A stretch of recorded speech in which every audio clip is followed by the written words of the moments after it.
Queridos, Deus tem colocado uma palavra no meu coração e eu quero compartilhar com você. Está lá em Jeremias capítulo 29, verso 11. Esse texto você conhece, ela está extraído da carta que Jeremias enviou aos que estavam cativos em Babilônia. O povo de Israel havia sido levado cativo para a Babilônia por Nabucodonosor. Iriam ficar lá durante 70 anos. E nesse período surgiram aí alguns profetas, não é?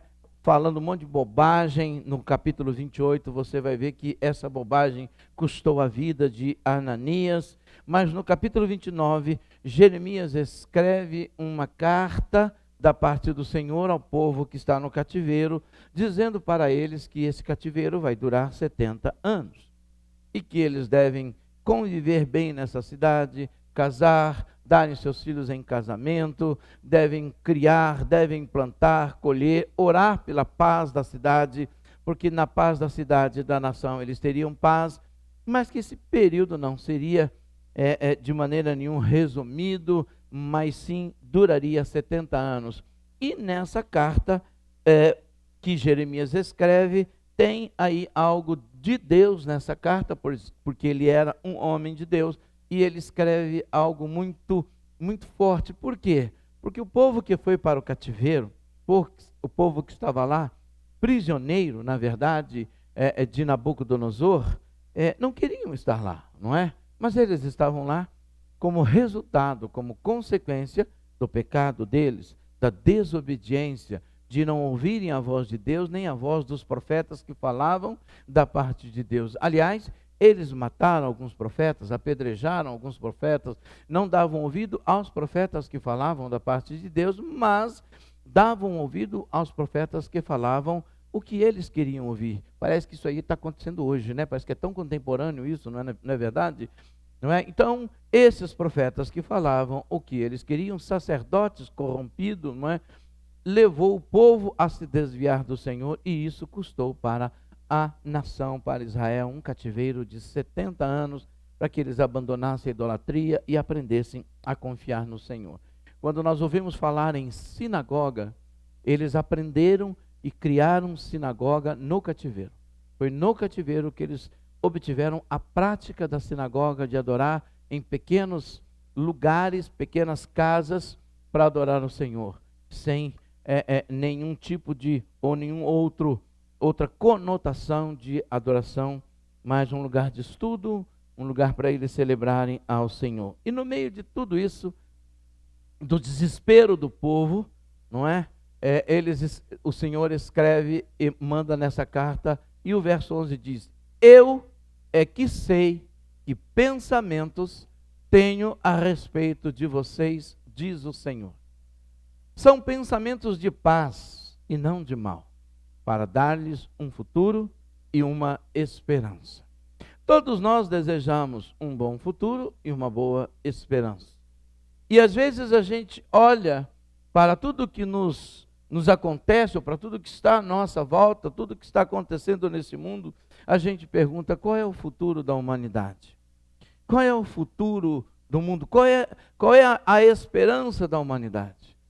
Eu gostaria de dizer para você, e vou dizer para você agora, que o futuro da humanidade sem Deus está relatado na Bíblia o que será. E o futuro da humanidade com Deus também está escrito na Bíblia o que será. Depende agora dessa humanidade escolher qual é o futuro que eles querem, qual é a decisão que eles querem tomar. Que Deus é maravilhoso, que Deus é único, que Deus é amor e nos ama de uma forma imensa e profunda, eu e você não temos dúvida.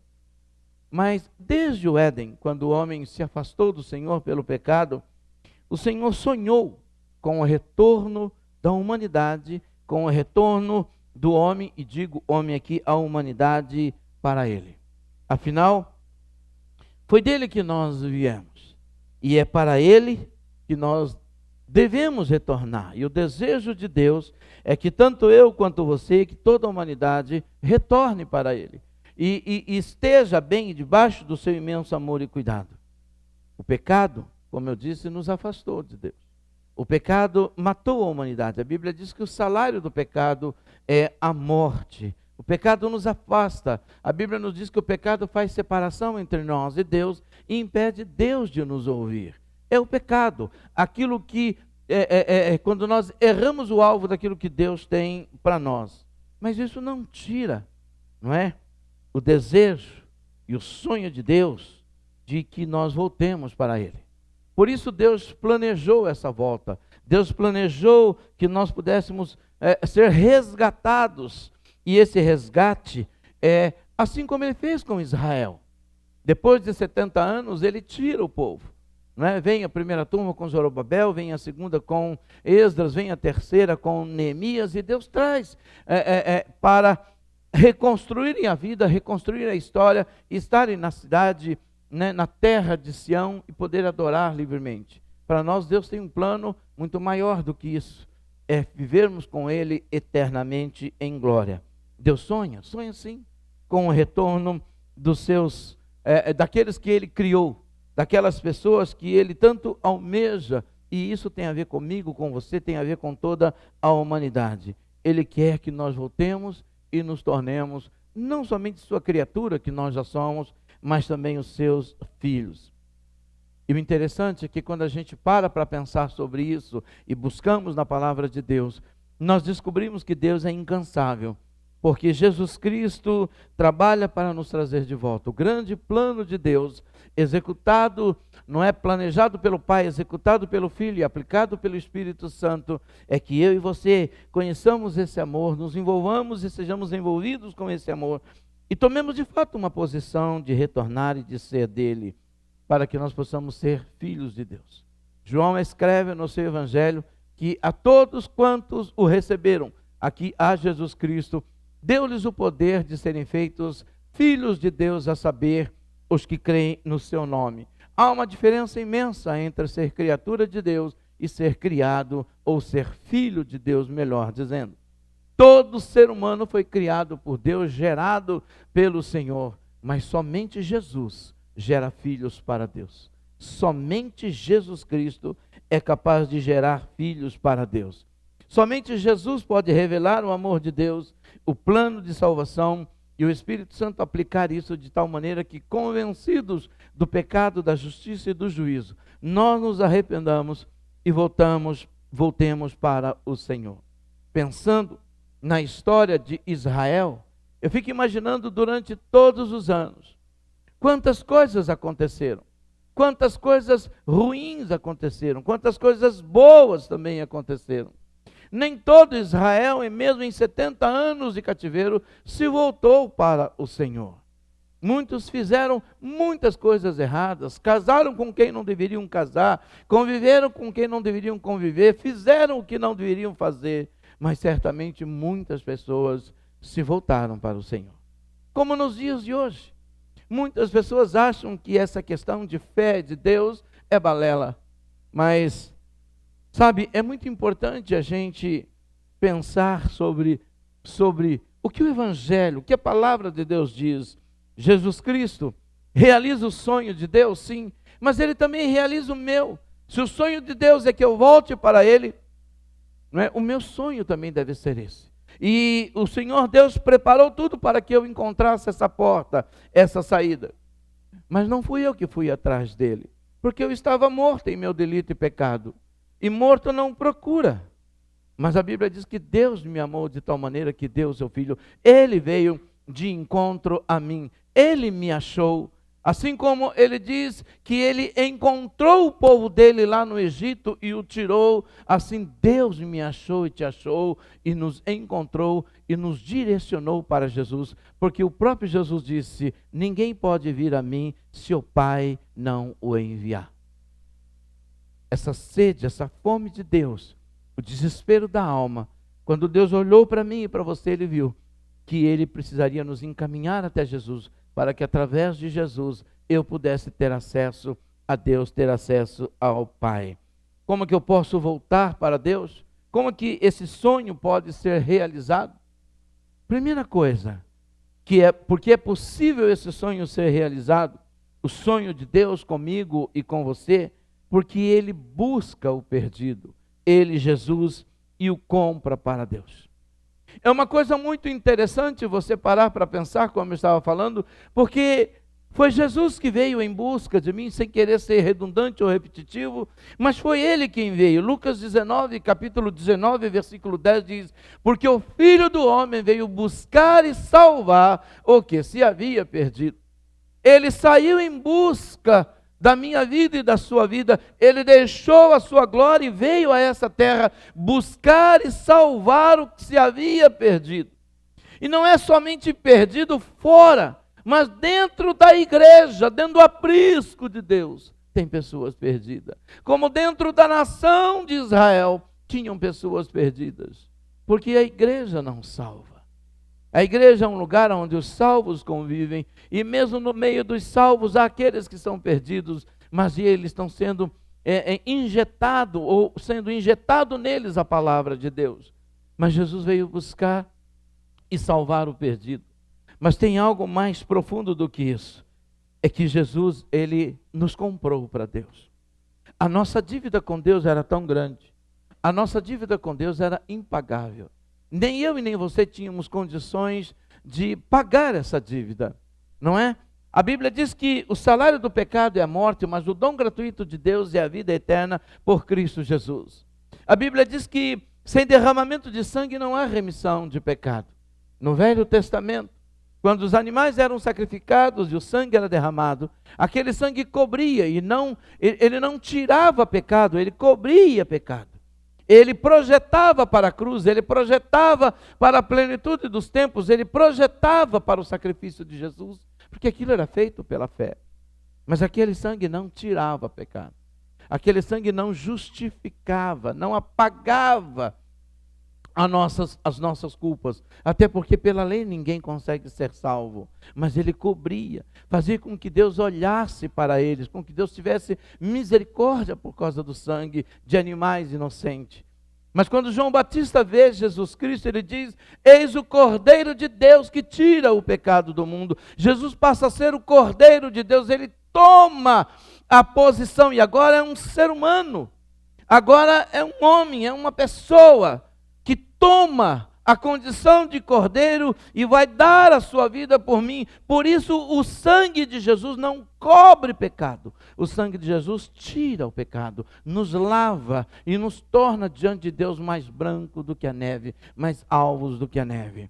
Sem culpa, sem acusação, mas esse sangue foi a moeda de troca. Foi a forma como Deus achou para pagar a minha e a sua dívida. Por isso, quando nós olhamos para a palavra de Deus, nós vamos entender que não fui eu que entreguei a minha vida para Jesus porque eu fui atrás dele, mas porque ele veio atrás de mim, porque ele ofereceu, porque ele me comprou para Deus. Você, eu, não valíamos nada. Éramos como trapo de imundícia. Que valor nós tínhamos? Mas o pecado cobrou caro de nós. O pecado cobrou caro a nossa vida, cobrou o sangue de Jesus. Por isso, Apocalipse 5:9, nós lemos, não é, quando os anjos e os céus cantavam, e diz assim: e cantavam um novo cântico, dizendo: digno és de tomar o livro e de abrir os seus selos, porque foste morto, o homem Jesus, e com o teu sangue nos comprastes para Deus de toda tribo e língua e povo e nação. Você foi comprado. Você não está no céu simplesmente porque você entrou. Não, porque alguém te comprou e te colocou lá. E esse alguém é Jesus Cristo. Deus planejou tudo isso. Deus pagou a sua dívida para que você pudesse chegar a Ele. Paulo, escrevendo aos Coríntios, ele diz algo muito forte no capítulo 6, verso 20. 1 Coríntios 6, verso 20, diz assim: porque fostes comprado por bom preço. Deixa aí um pouquinho. Bom preço. Não foi barato. O pecado cobrou caro o meu resgate, o seu resgate. O pecado cobrou caro de Deus para que eu e você pudéssemos estar com Deus e alcançar a condição de filhos. A Bíblia diz que nós somos comprados por bom preço. Portanto, glorifiquem, pois, a Deus no vosso corpo, que é templo do Espírito, e no vosso espírito, os quais pertencem ao Senhor. Pertence a Ele. Ele nos comprou. Por isso que Paulo dizia: a vida que eu tenho não vivo mais eu, mas Cristo vive em mim. Foi Ele quem me comprou. Eu estava morto e Ele me deu a vida. E a vida que agora eu tenho é a dele em mim. Não sou mais eu, mas Ele vive em mim. Por isso, essa vida que você tem, que eu tenho, foi porque Deus escolheu e enviou o seu Filho para buscar a mim e a você, que estávamos perdidos. E nos comprou para Ele. Jesus nos comprou para Ele. Porque Ele tem para mim e para você um bom futuro e uma boa esperança. Mesmo no mundo que é um verdadeiro cativeiro, que é uma verdadeira cadeia, uma verdadeira prisão, e uma prisão em que muitos chamam de liberdade, porque aqui tudo é possível, tudo pode ser feito. Um mundo que vive numa libertinagem total, mas na verdade é uma grande prisão. Uma prisão que tem destruído vidas, uma prisão que tem sugado, não é, a alma e o espírito das pessoas. Mas Deus veio buscar os perdidos. Deus veio salvar os perdidos. Não somente o sonho dele é em buscar e salvar, mas nos transformar em seus filhos. Uma nova criatura. Se o mundo nos destrói, se o mundo incute em nós culpa, acusação, se o mundo tenta nos formar pessoas cheias de recalque, de traumas, de feridas, de mágoas, de ressentimento, sem esperança, cheio de medo, amarrado e preso a um cativeiro espiritual, Jesus vem e faz de mim e de você uma nova criatura. Como ele mesmo disse para Nicodemos: o que é nascido da carne é carne, mas o que é nascido do Espírito é Espírito. Importa-vos nascer de novo. Essa carcaça que eu e você temos é a velha carcaça do velho homem, mas o que está dentro de mim e de você é o novo homem. De você, mulher, é a nova mulher que se refaz para o pleno conhecimento de Deus. 2 Coríntios 5,17 diz que quem está em Cristo é uma nova criatura. As coisas velhas já passaram e eis que tudo se fez novo. E o que fez novo na minha vida? O que se fez novo na sua vida? Talvez nós tenhamos muita dificuldade ou alguma dificuldade para entender. O que eu tenho de novo? Se eu olho para o espelho, eu sou a mesma pessoa e cada vez envelhecendo mais. Aliás, essa semana eu vou ficar mais velho ainda. O que tem de novo em mim? Um novo espírito. E esse espírito que faz de mim um novo homem se refaz todos os dias para o pleno conhecimento de Deus. Mas eu sou uma nova criatura, gerada em Cristo Jesus. E essa nova criatura, amados, ela chega diante de Deus limpa. Ela não chega com acusações, não chega com condenação. Agora nós estamos limpos de todo pecado, limpo de toda acusação, limpo de tudo aquilo que Satanás tenta levantar ou lançar contra a nossa vida. Nós fomos gerados uma nova criatura, sem culpa e sem acusações. Por isso, você não pode permitir que nem o mundo, nem o diabo e nem você mesmo, cheio de complexos e de feridas, se condenem a si mesmo, fique se vitimando dos seus erros e das suas falhas que você cometeu. Romanos 8:1, nós dizemos: portanto, agora, já, nesse presente momento, nenhuma condenação há para os que estão em Cristo Jesus. Aqueles que não andam segundo a carne, segundo a velha natureza, mas segundo o Espírito. Nós não precisamos mais andar no prazer, no desejo e nem da vontade da carne. Porque o novo homem gerado em Cristo Jesus não se alimenta de pecado e nem dos prazeres da carne, se alimenta de Deus. Foi gerado no Espírito. Eu não preciso do pecado. Nós precisamos ter essa identidade em nós. Eu falo que o grande problema do cristão não é ele ter consciência se ele é nascido ou não é nascido de novo. É ele não ter consciência da sua identidade, de quem ele é em Cristo. Ainda hoje eu ouço cristãos dizerem: não, mas eu sou um pecador e Deus tem que ter misericórdia de mim porque eu sou um pecador. Querido, se você é um pecador, lamento, você vai para o inferno, porque pecador não entra no céu. Se você passou pela cruz e diz que você é um pecador, você não entra no céu, porque no céu não entra pecador, no céu entra santo, porque Deus gera santo, não pecador. A nossa identidade é de santo que por vezes peca, e não de pecador desesperadamente tentando ser santo, mas quando eu fui gerado santo. Paulo, quando escreve à igreja, ele diz: aos santos que estão em Corinto, aos santos que estão em Colossos, aos santos, ele não diz aos pecadores que estão tentando ser santo, ele diz aos santos.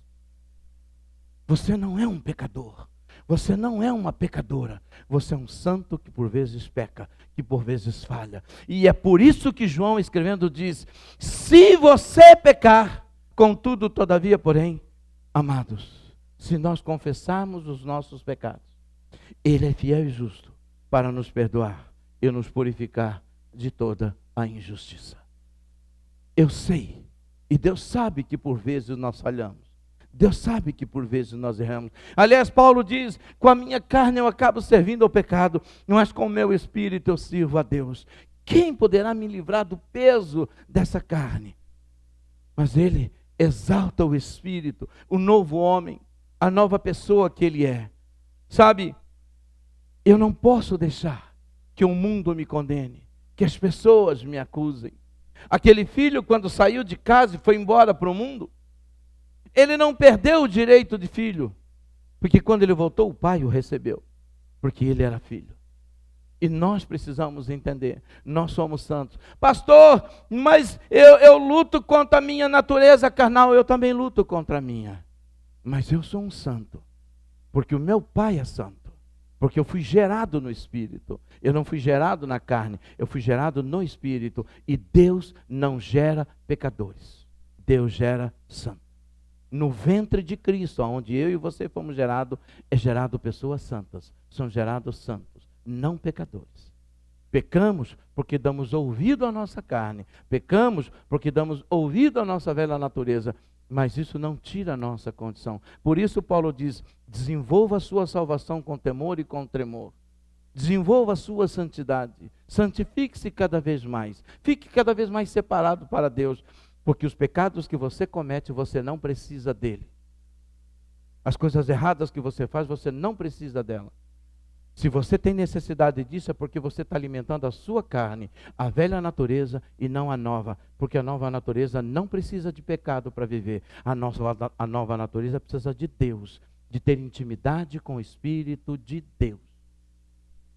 Romanos capítulo 8, versículo 33 diz: quem intentará acusação contra os escolhidos de Deus? É Deus quem nos justifica. E esse é o sonho de Deus, que nenhuma condenação e que nenhuma acusação. Ah, mas o diabo fica aqui me acusando das coisas erradas que eu faço. Então pare de fazer as coisas erradas. Ah, mas eu não consigo. Consegue sim. Dobre o joelho, ore, santifique a sua vida, busque ao Senhor. Fuja daquilo que te chama e que te atrai. Faça como José, corra. Faça como Daniel, jejue. Faça como Sadraque, Mesaque e Abednego, enfrente a fornalha, mas não ceda à carne, nem ao pecado, nem ao mundo e nem ao diabo, porque você é santo. Você é santa, você é de Deus. Não deixe que nenhuma acusação venha contra você, porque Deus em Cristo Jesus disse: quem intentará acusação contra os escolhidos? Em algumas traduções, contra os filhos de Deus. É Deus quem nos justifica, e nós fomos justificados pelo sangue de Jesus. Ele se fez maldição para que eu me tornasse santo. Ele se fez maldito para que eu me tornasse puro. Ele se fez maldito para que... Ele se fez pecador para que eu me tornasse santo, puro e limpo diante de Deus. Portanto, Cristo e o grande sonho de Deus em Jesus Cristo é que nós sejamos gerados novas criaturas, sem culpa e sem acusação diante de Deus. Quando Satanás chegou diante de Deus para falar sobre Jó, ele disse para Satanás: de onde você vem? Ele disse: eu venho de passear pela terra, andar por ela. E Deus fala, todo pai, né? Tem visto o meu servo Jó? Homem bom, homem íntegro, homem que se desvia do mal. Olha que coisa interessante, homem bom, homem íntegro e que ele não disse que eu desvio do mal. Ele disse que se desvia do mal. Quem desenha a rota da nossa vida somos nós. Quem desenha a rota e os trilhos por onde nós passamos somos nós. Jesus disse: eu sou o caminho, decida se você quer esse caminho. Eu sou a vida, decida se você quer essa vida. Eu sou a verdade, decida se você quer essa verdade. Mas não diga que você não tem força, porque o Senhor disse: digo fraco, eu sou forte. E ainda que um santo caia, não ficará prostrado, porque o Senhor o levanta. O justo cairá, mas não permanecerá prostrado, porque o Senhor...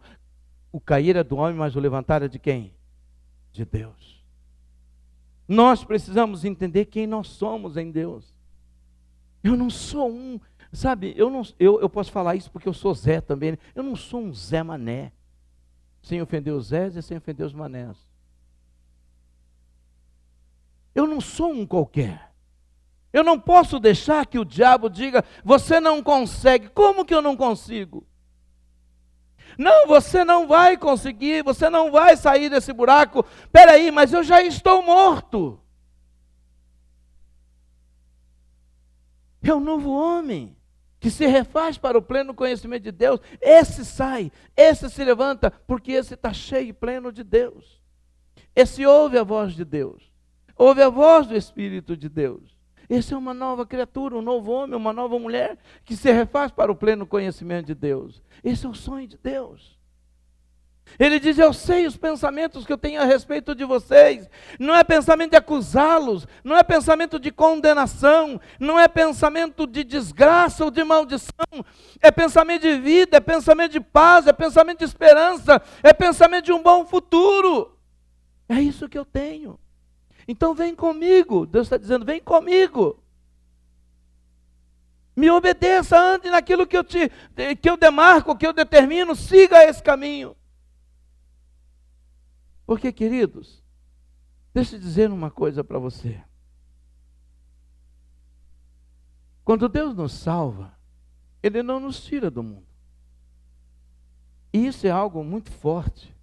Porque quando você olha para João capítulo 17, na oração sacerdotal, ou na prestação de contas de Jesus ao Pai, Jesus diz: Pai, eles não são do mundo, como do mundo eu não sou. Eles não são do mundo, como do mundo eu não sou. Isso é muito forte. Espera aí, Jesus está dizendo que eu não sou do mundo? Não, eu estou, eu não sou. Estar não significa que você é, significa que você está. É por um tempo. E Jesus disse: eles não são do mundo como eu não sou. Portanto, Senhor, não os tire do mundo, mas livre-os do mal. E de que maneira Deus nos livra? Nos dando direção, orientação, revelação da palavra, da leitura, através da oração, da busca da vontade, da direção de Deus. E na obediência eu saio, eu me desvio, eu corro, eu salto muralhas, eu pulo, eu digo não. E eu me encho daquilo que Deus tem para mim. Como é importante a gente pensar nisso. Você já experimentou pegar, por exemplo, um coelho ou um passarinho? Vamos pensar num passarinho, talvez num outro animal qualquer, e você dar para ele um pedaço de ferro e mandar ele e fazer ele comer. Peraí, pastor, como é que eu vou dar para o cachorro comer um pedaço de ferro? Mas por que ele não come? Mas por que ele não come? Mas se eu colocar o ácido no cachorro, o ácido come o ferro. Por que cachorro não come?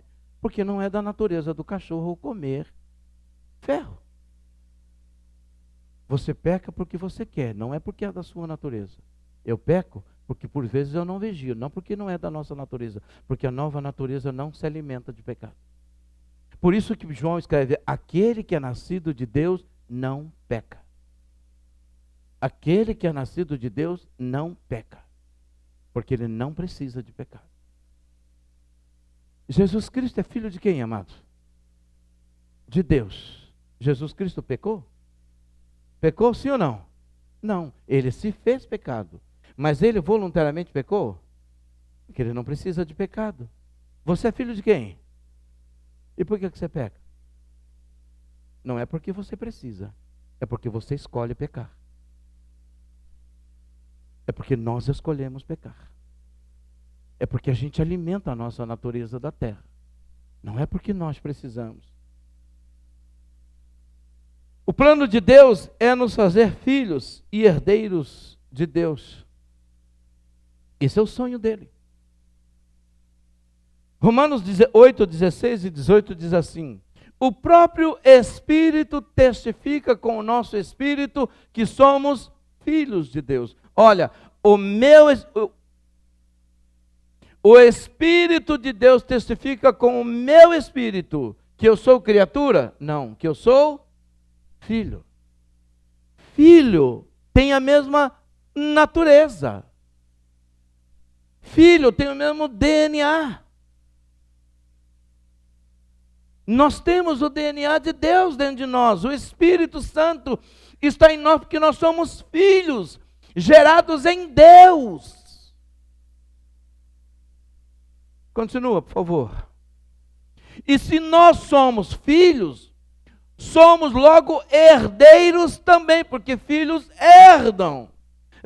Verdadeiramente herdeiros de Deus e co-herdeiros de Cristo.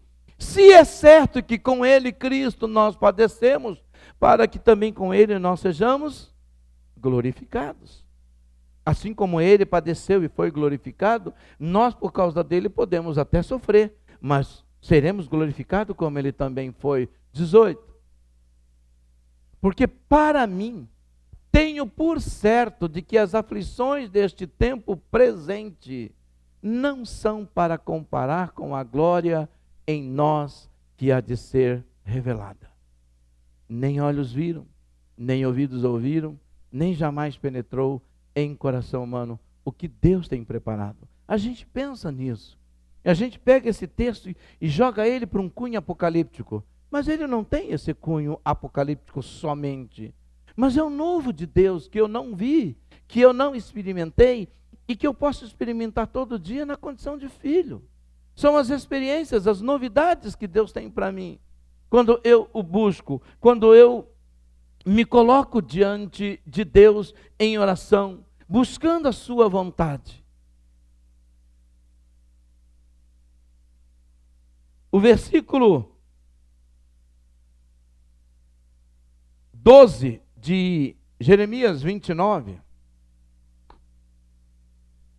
versículo 12 de Jeremias 29 diz assim: então me invocareis e ireis e orareis a mim e eu vos ouvirei. Segurei para mim. Como que eu, como filho, me alimento de Deus e me liberto, e sou livre, e me desvio do mal, quando eu me alimento de Deus? E de que maneira eu faço isso? O invocando, e indo a Ele, através de uma vida de oração. Vocês oram a mim, e eu vou ouvir vocês, porque Deus não ouve pecador, Deus ouve filho, que por vezes falha, que por vezes erra, que por vezes pisa na bola. Mas Deus não ouve pecador, Deus ouve filho. Filhos têm relação com o Pai. E quando nós chegamos a Ele, e nós o invocamos, e nós oramos a Ele, abrimos o nosso coração, falamos das nossas mazelas, dos nossos medos, dos nossos recalques, dos nossos limites, das nossas fragilidades. Ele nos ouve. Mas não é simplesmente algo mecânico. Veja o que diz no versículo 13. Verso 13: e buscar-me-eis e me achareis quando vocês me buscarem de todo o vosso coração. É com o coração, é com sinceridade, é com desespero de alma, é como alguém que quer mudar o seu futuro, que quer mudar o seu presente, que quer mudar a sua história.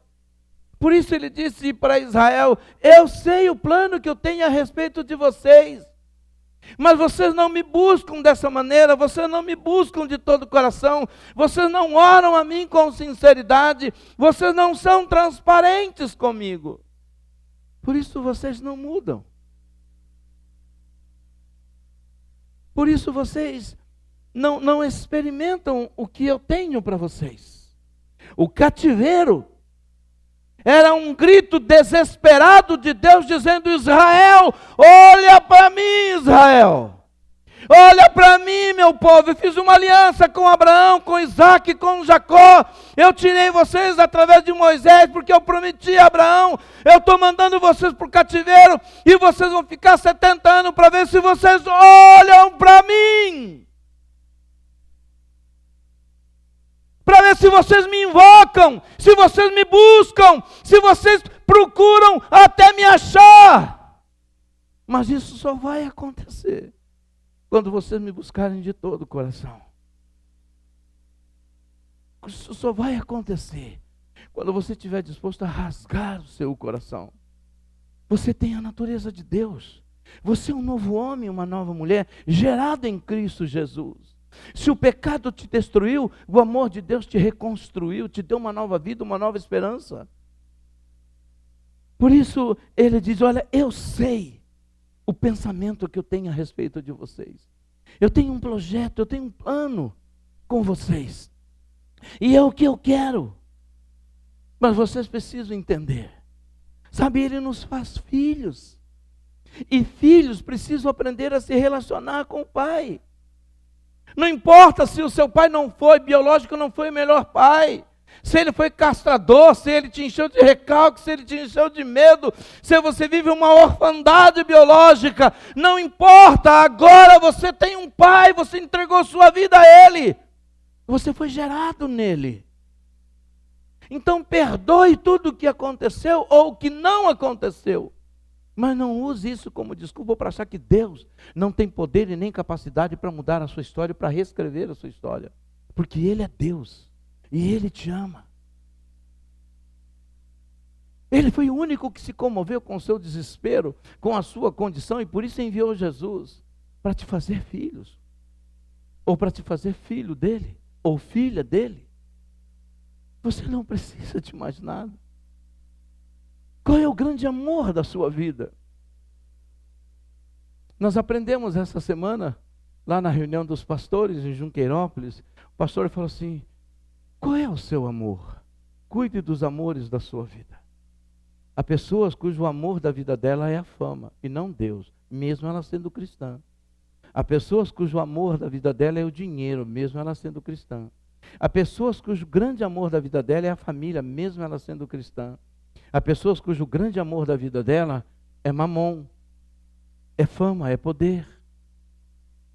É o seu narcisismo e não Deus. Cuide. Porque Deus diz que não dá para servir a dois senhores. E se algum amor da sua vida se tornou o seu senhor, Deus já ficou em segundo plano, então Deus não vai falar com você. O primeiro amor da nossa vida tem que ser Deus. Olha que coisa interessante, 2 jovens, Sadraque, Mesaque e Abednego, são chamados para adorarem ao Deus da Babilônia, e eles dizem: nós não vamos adorar. Não, vocês têm que adorar, se vocês não adorarem, vocês vão ser lançados no fogo. Eles falaram: se o senhor quiser nos lançar no fogo, lance. Mas ele ainda desafiou, falou: olha, se vocês não adorarem, eu vou jogar vocês lá e quero ver quem é o Deus que vai tirar vocês de lá. Quero ver se o Deus de vocês vai tirar vocês de lá. Olha o que é um amor. E eles falaram o seguinte: olha, se Deus quiser, escuta aqui o rei capixaba. Escuta aqui, se Deus quiser nos tirar de lá, Ele nos tire. Se Deus não quiser nos tirar, Ele que não nos tire. Mas fique sabendo, diante do seu Deus, nós não nos dobraremos. E o interessante é que Deus não livrou eles da fornalha. Como não, pastor? Não. Eles foram jogados dentro da fornalha. Deus livrou eles do calor da fornalha, não da fornalha. Deus não livrou Daniel da cova dos leões. Deus livrou Daniel dos leões, da cova não. Deus não me livra da morte, Deus me ressuscita. Porque morrer todos nós vamos. Como é importante entender a condição de filho que eu e você temos, é uma condição tão poderosa, que nada, absolutamente nada poderá nos separar, e mais, somos herdeiros de Deus, e co-herdeiros com Cristo. Temos a presença e o selo do Espírito Santo em nós. Nós somos propriedade particular de Deus, nação santa, nação sacerdotal, povo de propriedade escolhida. Estamos no mundo, mas nós não somos desse mundo. A nossa identidade, alguém escreveu o seguinte: o grande problema dos cristãos é que eles não têm identidade. Eles têm identidade do mundo e não identidade de Deus. Porque se o cristão tivesse a identidade de Deus, eles não fariam muitas coisas do que eles fazem. Porque a nossa identidade revela o nosso caráter. É tão importante. Aliás, essa semana vocês vão estudar na IC a diferença entre caráter e reputação. Não perca a lição. Vai com tudo. Vai com tudo. Vai com tudo. Vai com os dois pés na cabeça do capeta que você vai entender o que é caráter e reputação. Essa semana, aguarde os próximos episódios. Parecendo Netflix isso aqui, né? Por quê, pastor? Porque o mundo nos confunde. E a gente se permite confundir porque nos falta palavra. Quando Jesus pergunta para os seus discípulos: o que o mundo está achando que eu sou? O que eles pensam a meu respeito? E eles falaram, uns dizem que o senhor é fulano, que o senhor é beltrano, que o senhor é isso. Depois ele se volta e fala assim: mas e vocês? O que vocês acham que eu sou? Essa pergunta serve para você, serve para mim. Deus não quer saber o que o mundo pensa a respeito dele, ele quer saber o que você, que é filho, que é filha, pensa a respeito de Deus. Deus não está preocupado com o que o mundo pensa a respeito dele. Não está preocupado. Ele está preocupado, e tira essa palavra preocupado, que é cunho humano. Deus está interessado em saber o que os filhos dele pensam a respeito dele. Porque o pensamento dele a respeito de nós é sempre de bom, é sempre de bem e não de mal. Para dar um futuro e uma esperança. Se Deus não for capaz de te dar um bom futuro e uma boa esperança, quem é que vai te dar? Mas para isso, você precisa entender quem Jesus é na sua vida. Sabe por que nós não mudamos? Por que o nosso caráter muitas vezes não muda? Sabe por que muitas vezes a gente continua sendo do mesmo jeito? Porque nós apenas vamos à igreja. Mas a gente não deixa Deus mudar. Não deixa Deus transformar a nossa vida. Essa metanoia. Algumas semanas atrás eu estava estudando e falei assim: Deus, por que o Senhor não pediu a nossa mente e pediu o nosso coração? No meu a sós com Deus, no meu secreto com Deus. Deus falou: porque a mente da minha igreja é a do meu filho Jesus Cristo, mas o coração é dela. Por isso ela precisa me entregar o coração. Porque se eu mudar o coração, Jesus muda a mente. Mas se ela não entregar o coração, Deus não muda a mente. A Bíblia diz que nós temos a mente de quem? Mas o nosso coração de quem é? Se não for de Cristo, a nossa mente não muda. Você recebeu isso, sim ou não? Amém? Você não é quem o diabo diz que você é. Você é quem Deus diz que você é. Filho dele. Ah, mas eu sou um pecador. Não. Você é um santo que por vezes... Diga, eu sou um santo que por vezes peca. Você acredita nisso, sim ou não? Você consegue entender essa palavra, sim ou não? Olha, para você não ter dúvida, eu faço questão de ler um texto da palavra, só para você entender o que eu estou querendo dizer. Depois você pode até falar assim: nossa, o pastor está tão herege.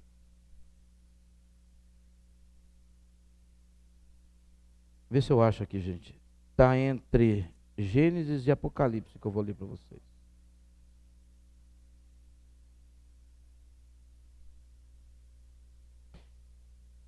1 Coríntios capítulo 1, versículo 1 e 2. Coloca para mim, 1 Coríntios capítulo 1, versículo 1 e 2.